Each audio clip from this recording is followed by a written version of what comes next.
नाज़रीन, आपको breaking news से आगाह करते चलें कि वजारत दाखिला ने चेयरमैन तहरीक इंसाफ इमरान खान की गिरफ्तारी के लिए वजीर आजम ऑफिस से तहरीरी इजाजत मांग ली है।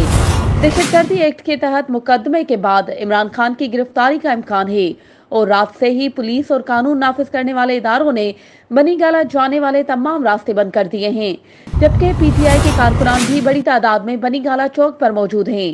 जराये के मुताबिक वजारत दाखिला ने इमरान खान की गिरफ्तारी के लिए वजीर आजम ऑफिस से तहरीरी इजाजत मांग ली है और इमरान खान की गिरफ्तारी का वारंट आईजी इस्लामाबाद के पास पहुंच चुका है। जराये का दावा है कि इमरान खान मुमकिन गिरफ्तारी से बचने के लिए बनी गाला में मौजूद नहीं है, वो खैबर पख्तूनख्वा या लाहौर चले गए हैं।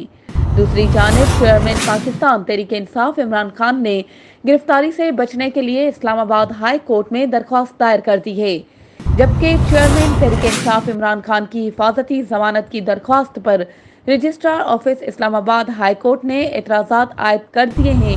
सराय रजिस्ट्रार ऑफिस का कहना है कि इमरान खान ने बायोमेट्रिक नहीं कराया। एतराज किया गया है कि इंसदाद दहशतगर्दी अदालत में जाने की बजाय हाई कोर्ट केस से आ गए। जराये का कहना है कि साबिक सदर आसिफ अली जरदारी इमरान खान की गिरफ्तारी के हक में नहीं हैं और समझते हैं कि इमरान खान की गिरफ्तारी का सियासी नुकसान होगा, जबकि सरबराह पीडीएम मौलाना फजलुर रहमान इस हवाले से वाज़ेह मौक़िफ़ अख्तियार करने से गुरेज कर रहे हैं।